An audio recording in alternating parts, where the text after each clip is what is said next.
दोस्तों नमस्कार, आप सभी का स्वागत है हमारे यूट्यूब चैनल में। जैसा कि मैंने आपको बताया था कि पॉलिटी के जो एमसीक्यू हैं वो स्टार्ट करेंगे, तो वो आपका ये फर्स्ट वीडियो है जिससे आपकी एचसीएस तो हमारे पास है ही, एचसीएस की, आईएएस की और आरएस। अगर आप किसी भी स्टेट पीसीएस की अगर आप तैयारी कर रहे हैं तो आपकी तैयारी अच्छे से उसके, या आईएएस की तैयारी कर रहे हैं आप, एचसीएस का तो हमारा रहता ही है चैनल उसी के लिए है, या आरएस की तैयारी कर रहे हैं, या स्टेट पीसीएस में जैसे कि यूपी पीसीएस है, उत्तराखंड पीसीएस है, या बीपीएससी की तैयारी कर रहे हैं।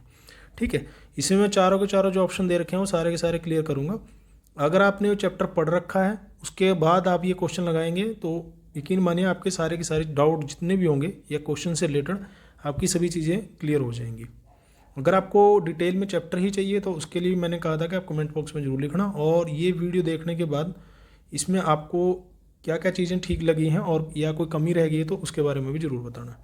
ठीक है, तो स्टार्ट करते हैं। फर्स्ट क्वेश्चन है जो इंडियन कॉन्स्टिट्यूशन में है, हमारे भारतीय संविधान में कितने जो अनुच्छेद हैं, कितनी अनुसूचियाँ, शेड्यूल वगैरह हैं। ठीक है, इसके बारे में बात कर लेते हैं। ये फर्स्ट क्वेश्चन है। तो हमारे वर्तमान में अभी जो है हमारे पास 395 आर्टिकल हैं, 395 अनुच्छेद हैं और 12 शेड्यूल हैं। ठीक है, 12 अनुसूचियाँ हैं। जब हमारा संविधान लागू हुआ था तो इसमें 395 आर्टिकल थे, 395 अनुच्छेद थे और 8 अनुसूचियाँ थी। जो फर्स्ट अमेंडमेंट हुआ था जिसमें राइट टू प्रॉपर्टी को लेकर के हुआ था, जो फंडामेंटल राइट था, बाद में निकाल दिया गया। फर्स्ट उसी को लेकर के हुआ है फर्स्ट अमेंडमेंट, जो इसमें 9वीं अनुसूची जोड़ दी गई थी। ठीक है, जो जुडिशियल रिव्यू जो बार बार कोर्ट में केस जाते थे उससे बचने के लिए, जुडिशियल रिव्यू से बचने के लिए 9 शेड्यूल उसमें जोड़ दी गई थी। ठीक है, और 1985 में 1985 में 52 में संविधान संशोधन के द्वारा जो दल बदल है, जो पार्टी के सदस्य दल बदल करते हैं उनसे जुड़ी हुई 10वीं अनुसूची है आपकी। ठीक है, उसके बाद 1992 में जो 73 आर्टिकल के द्वारा पंचायती राज से जुड़ी हुई आपकी 11वीं अनुसूची है, और 74 है 1992 के द्वारा जिसमें आपकी 12वीं अनुसूची है जो नगर पालिका नगर निगम से जुड़ी हुई है। ठीक है, तो वर्तमान में 12 शेड्यूल हो गए आपकी, 395 आपके आर्टिकल हो गए। ठीक है, और ये 465 मैंने क्यों लिखा हुआ ये है, अगर आप जो आपके आर्टिकल हैं उनके ए बी सी जोड़ देंगे तो आपके 465 हो जाते हैं काउंट कर गए।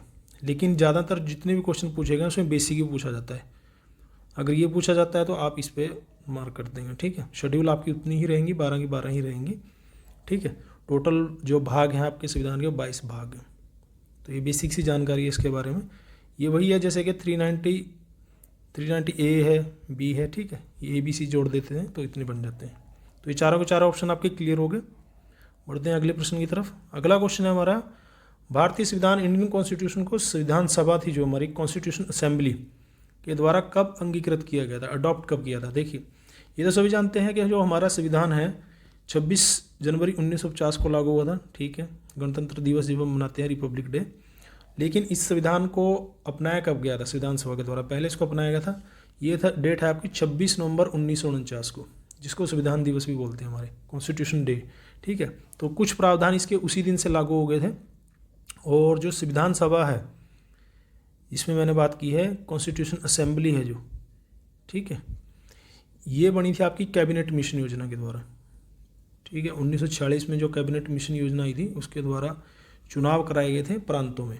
ठीक है, उनके द्वारा ये संविधान सभा अंगीकृत की, जिसने हमारे संविधान को बनाया। इसने दोनों ही कार्य किए थे, एक तरह से संविधान सभा का भी किया गया था, एक तरह से विधायिका का भी किया गया था, जो आम कानून बनाए गए थे। ठीक है, इसके ऊपर जिम्मेवारी सौंपी गई थी। जो इसकी प्रथम बैठक हुई थी वो हुई थी 9 दिसंबर 1946 को, और सेकंड बैठक हुई थी, इंपॉर्टेंट है आगे मैं बताऊंगा ना, 11 दिसंबर 1946 को।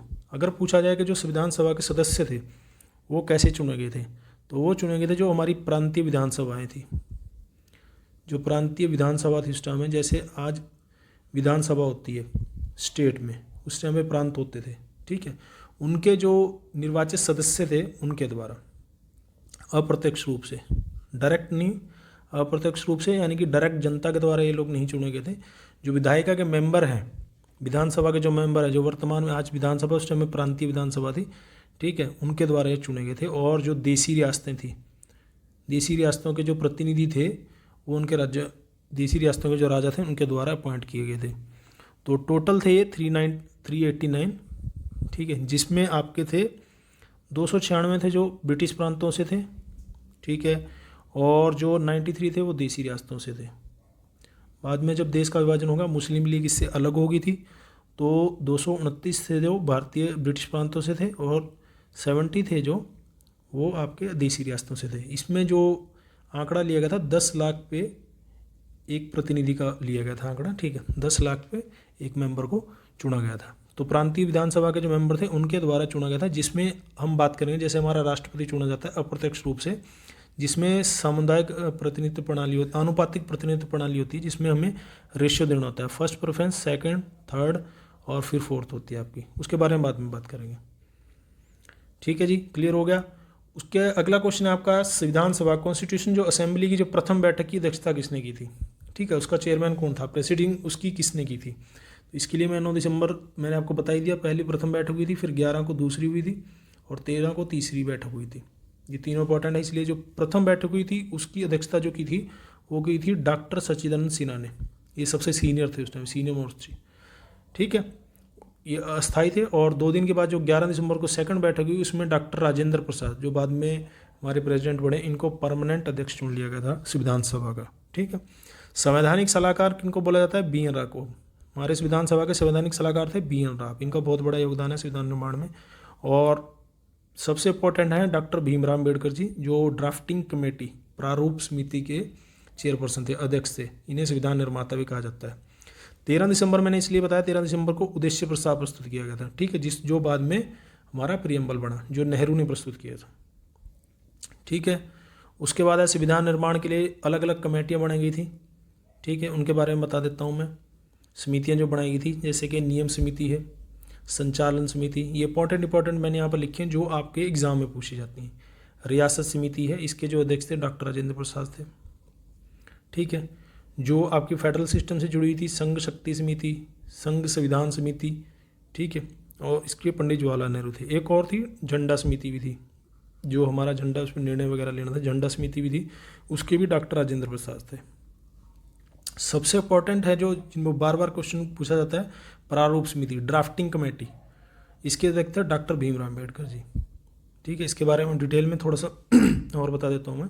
प्रारूप समिति ड्राफ्टिंग कमेटी में टोटल जो मेंबर थे वो आपके 7 थे, एक चेयरपर्सन थे आपके चेयरमैन डॉक्टर भीमराव अम्बेडकर और 6 अन्य सदस्य थे। इसमें सदस्य कौन कौन से थे ये आप देख सकते हैं। भीमराव अम्बेडकर जी 2 अध्यक्ष थे, डॉक्टर के एम मुंशी, एन गोपाल स्वामी अयंगर, अल्लादी कृष्ण स्वामी अय्यर, एन माधवराव।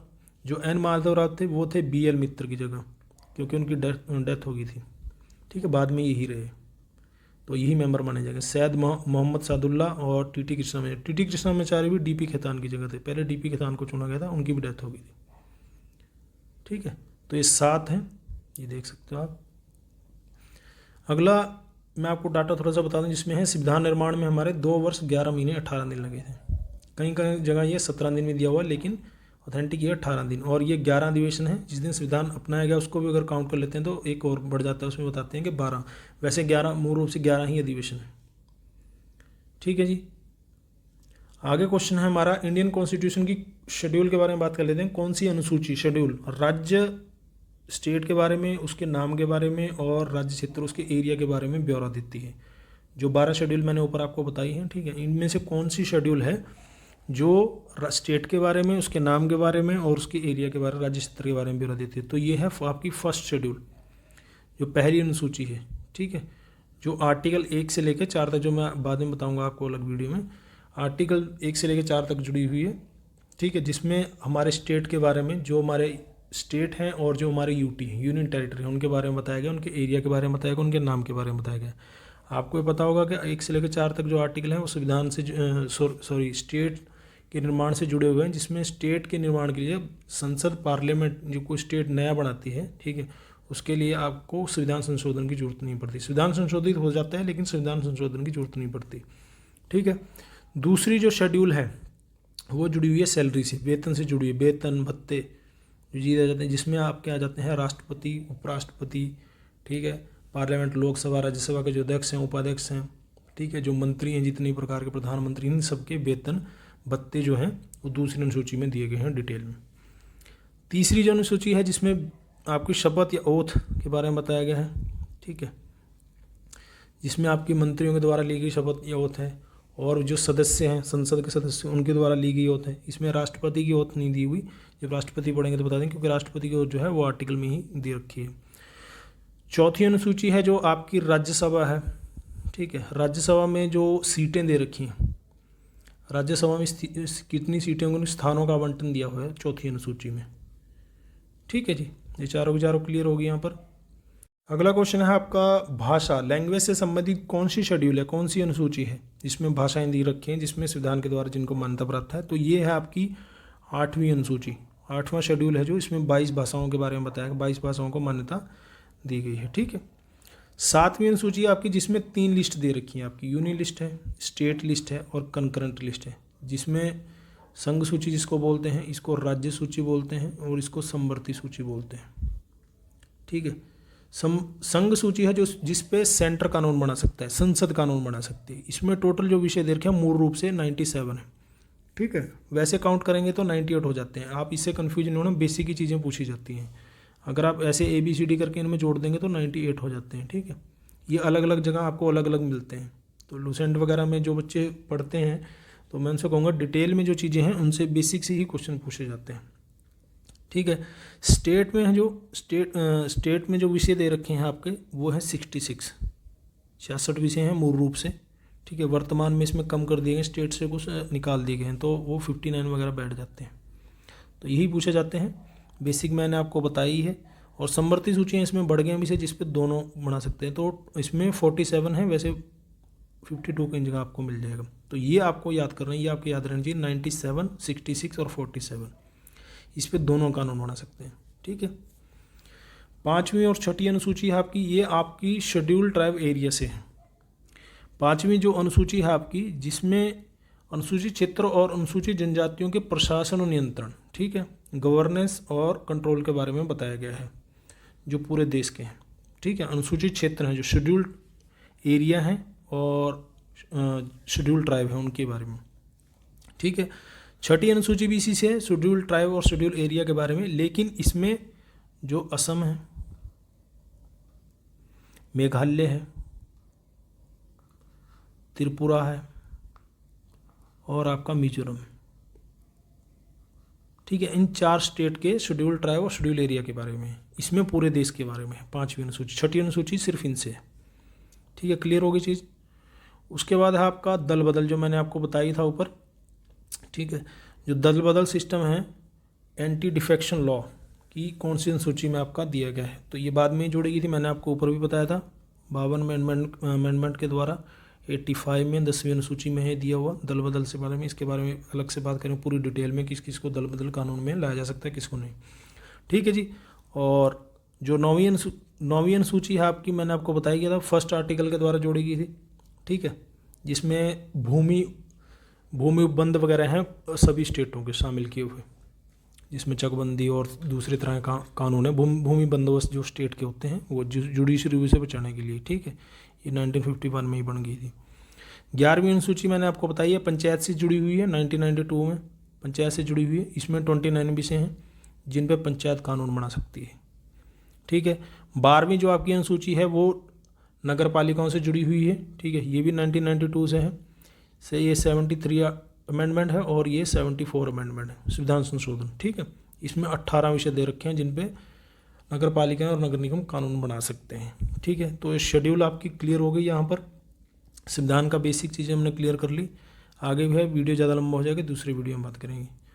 आपको ये वीडियो कैसा लगा इसके बारे में कमेंट बॉक्स में ज़रूर बताना। और कोई किसी तरह का आपका पॉलिटी से रिलेटेड डाउट हो या और कोई चीज़ आप इसमें ऐड करना चाहते हो तो कमेंट बॉक्स में ज़रूर लिखना।